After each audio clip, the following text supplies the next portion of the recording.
18e secret du BJJ, les directions de votre combat. Donc, très important de comprendre que ce sont toutes les directions que vous pouvez emprunter.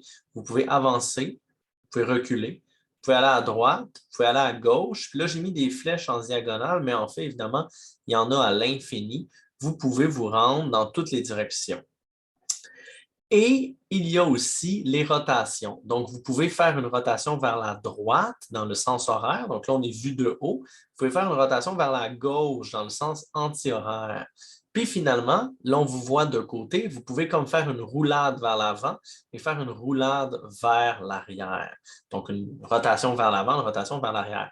Je crois que vous avez un peu saisi que tout ça se combine. Donc, vous pouvez être en train de vous déplacer vers la droite, faire une rotation vers la droite et faire une rotation vers l'avant, tout ça en même temps.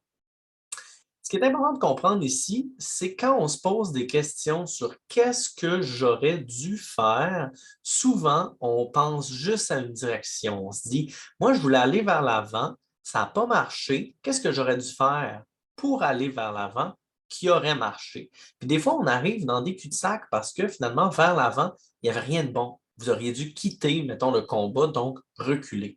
En passant, reculer est la chose la plus oubliée, surtout quand vous êtes bon.